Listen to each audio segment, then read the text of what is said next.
Hello and welcome back to my craft room. I'm doing another art class catch up today. So this one is part of Let's Face It 2021 again, and this particular class was with Kara Bullock herself, who is the kind of hostess of Let's Face It. I will leave links to everybody I mention in the description box if you want to check them out. So this one is a bit different because it's going to start with a charcoal sketch based on this reference photo that Kara provided. It's a very strange photo because it's already been, it's had some kind of filter on it already, which would be good because it kind of simplify it, make it easier to see the light and shade, I guess, and the sort of basic forms. So I will be starting with a charcoal sketch. This lesson is part of the module which is all about being inspired by another artist. So Kara was inspired by two artists, Robert Kelley, who does these amazing charcoal portraits, and we've already had a lesson with him actually as part of Let's Face It, and also Paul Cristina. I'd never heard of Paul Cristina. It's making me realise how ignorant I am, doing another plus of doing all these online classes as you come across all these artists you didn't know before. Paul Cristina, wow. I went down a very deep rabbit hole looking him up last night. I printed off just one. This is one of the prints that Kara included. Wow. He actually starts with really good charcoal portraits, and then he kind of cannibalises his own work, tears it up, rips it up, and then reconstructs it, so you get this sort of fractured but put back together. See, I love it. So everything, he takes his original work and tears and distresses it and sands it and things, and then he mixes it with collage papers, bits of old text and coloured papers and things like that, and then applies them to, I think he usually goes onto like a wood panel or canvas or something.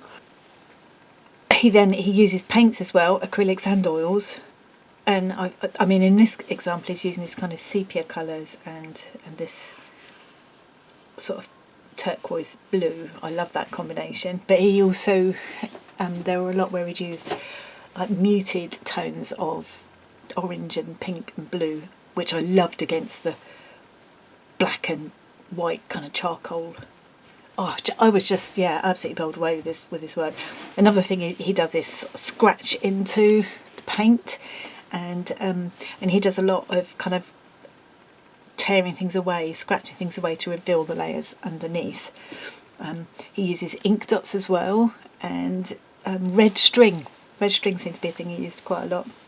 There's quite a lot of pen work, like sketchy lines with charcoal and kind of, I don't know if you'll be able to see it there, but there's kind of white pen lines, I think, there. And it's quite dark. Some of it's most of it is quite dark. It's quite challenging. It really thought-provoking, and I love that. And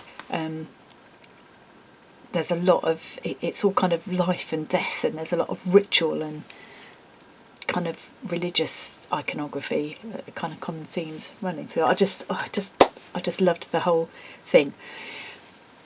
I think probably what I'll end up doing is filming my attempt at the charcoal portrait of this beautiful lady, and then it might have to be a second film where I tear up my portrait and mix it with collage papers and paints and things to try and create my own piece inspired by Paul Cristina. So this is a really good example of exactly what I want from these lessons, which is to be inspired and learn something new, and then just put my own spin on it.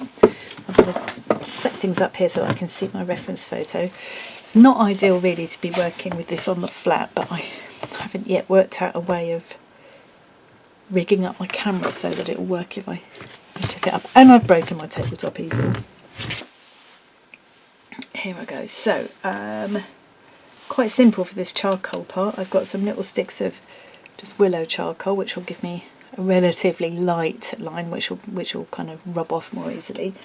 Then I've also got a charcoal pencil which will be a bit more of a definite line and harder to move, and then compressed charcoal which is a much darker line and kind of once it goes on it's harder to lift. I've got my kneaded eraser, or putty rubber we used to call them when I was at art school years ago. I've also got this little mechanical battery operated eraser because that can be quite handy. I've got blending stamps in different sizes, and I use this sanding block thing to sharpen and clean them on. If I can't find that, I use an emery board. And there's something I haven't tried before with charcoal that Kara suggested, is using like a cheap paintbrush. So I've got 3 different kind of cheapy paintbrushes I've had in various sets and never used. And she uses that to kind of manipulate the charcoal around. So I will have a go with those and see how I get on. I'm working on hot pressed, oh, that's a good start. I'm working on hot pressed watercolour paper, so later on when I come to apply, oh yes, the other thing, I've covered it up with it's my leaning post now. I'm going to be using a couple of layers of transparent gesso as well, and I've got a card to apply that with. Kara did that to seal between layers of charcoal, and of course it moves the charcoal a little bit as well, so you get kind of random marks and smudges, which is scary but interesting. So yeah, it needed to be something quite with a bit of body to it, but hot pressed is smoother than cold, and that's what Kara suggested for this, so I'm going with it. Kara used a cotton wool ball, but I'm a little bit anti using these if I can avoid it, so I've got a rag, which I'm going to try first, but I've got a cotton wool ball there in case I need it. Rag is actually a cut up old pair of knickers. Well, waste not, want not, you know, and it's much more ecologically sound to use that instead of a cotton wool ball, and also not throw those into landfill. Can't exactly give them to a charity shop. I also cut the lace trim off the top, and I've kept that in my trimmings drawer for some other project in the future. So yeah, never throw away your old knickers. Top tip. Right, I'm not going to talk all the way through this. I'm just going to speed through, and I will come back and see you at the other end. I'll play some pretty music. I think it needs to be something quite dark to get me in the mood for this one.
I think that's the end of phase 1 for me. I'm going to go and see if I can, I think it's too big to put in my scanner. I might see if I can take a photo of it, because in a minute I'm going to put, I'm not going to put white gesso over it, that would have been a boo-boo. I'm going to put transparent gesso over it, which will smudge and smear it a little bit, possibly, and then keep working into it. So what I'm going to do later on, tearing it up and reconstructing it, it might be nice to be able to print off a copy of it at this stage and possibly sort of combine them together in some way. So I'm going to go and see if I can take a reasonable photo of it, and I'm going to have a little break. It's always a good idea to walk away for a little bit, because I've been doing this for probably about an hour now. So I'll have a little break, and then I will come back and do the first scary bit, which is smearing it all over with transparent gesso, and we'll see how that goes. So I will see you in a moment for you, and about half an hour for me. Right, I've managed to take a photo of this. I actually saved 2 copies. One of them I sort of corrected the lighting on the photo, and then the other one I left it as it was. So I might end up with several different versions of this, all kind of cobbled together. I'm not sure. Anyway, now comes the first scary bit. I'm going to put some transparent gesso. It looks white in the tub, but once it's dry, it's clear. I'm going to just put this clear gesso on with a card rather than a brush. As I say, the tendency will be, because the gesso is wet, will be for the charcoal to smear a bit here and there, but we'll see. Wish me luck. I'm going to cry of it completely. It's okay.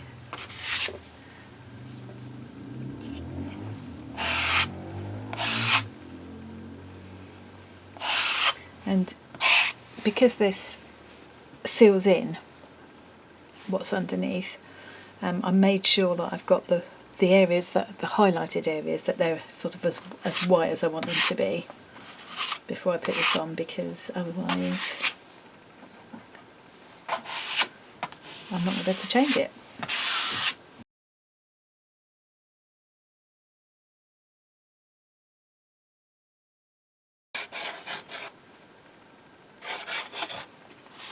I wasn't planning to do that, but quite liked the idea of scribbling a bit with it.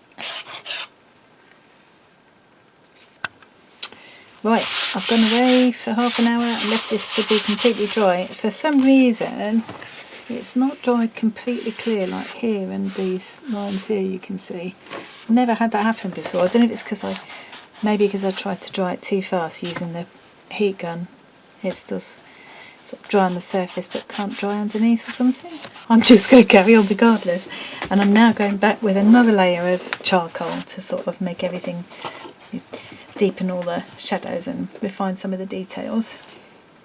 Then there'll be another layer of gesso over the top to seal it all, and then I will start tearing it apart or cutting it apart, but I think I'll probably be doing that bit in a second video, just so we don't get too long.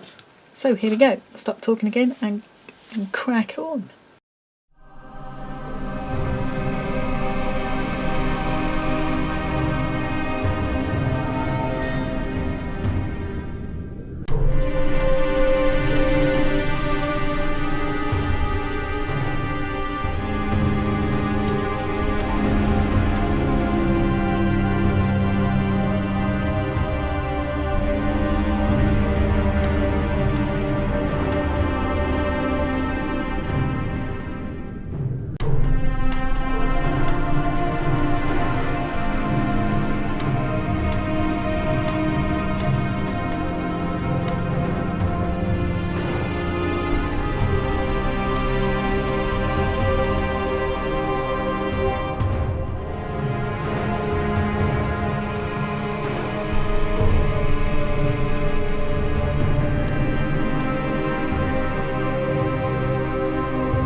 Right, I think I'm ready for doing the next coat of transparent gesso now, but I think I'm at a point where I don't want the charcoal smudging everywhere now.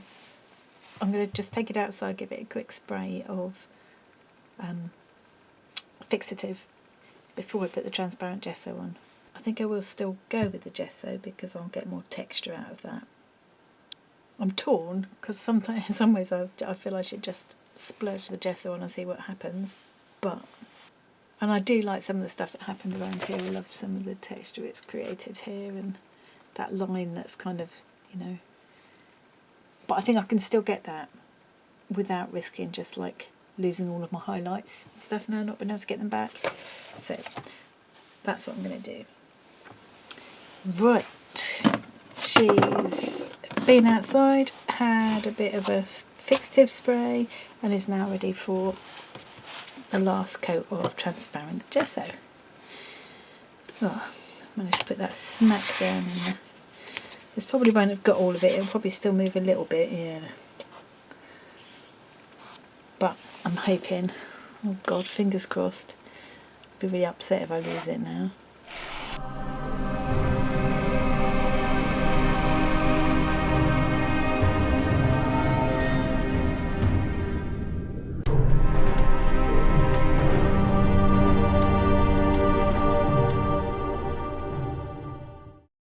So, this time I'm not going to speed shot it because that didn't seem to work too well before. So I'm going to put that to one side, leave that in the sunshine. I'm going to come back and do the really scary bit. Cut it all up and paint it and things and tear it and sand it and all kinds of things later on. But I will do that in a separate video because I don't want this to get too long. I just thought quickly before I leave this one, I'll just show you some of the stages of, I think they're probably in reverse order. So this is where I photographed my charcoal sketch. So this is the first one that I did. I think this was my original photo. So, I mean, it doesn't, I'm never very good at taking photos of my pictures. And then in the photo editing software, that whatever it is that's on my PC, I just did their autocorrect thing and it came up like this, which I couldn't decide if it was better than the original or not. Anyway, so I thought I'd print them both off because they'll be good practice for tearing up and cutting. I might even be able to incorporate them into the final piece. Then I took photos again of the second stage where I'd covered it with transparent gesso and then gone in again and added more charcoal, and that's the photo just as it, without anything done to it. That was just a photo and printed off. So it's quite a difference actually, isn't it? And it might be that cutting these up and putting them together might work. And then I thought, oh, I'll try one of the fancy filters. I just thought I'll see what that looks like. And it's interesting that it's come up in this nice sort of sepia colour, and it's just reminding me a little bit of some of the colour, some of the effect here on the Paul Cristina piece. So I'm kind of wondering now if I could incorporate that. But of course this isn't going to be the same, these aren't the same size, the piece I'm going to be working with. So anyway, so those are my thoughts at the moment, and I'm going to go off and water my plants and have some dinner and come back when that piece is completely dry. And here she is. And then I'm really going to start laying into her, poor thing. So take a last look and come back and watch me do the really scary bit later. Thanks for watching. I hope you enjoyed that. Hope you'll join me for the next bit. See you again soon. Bye.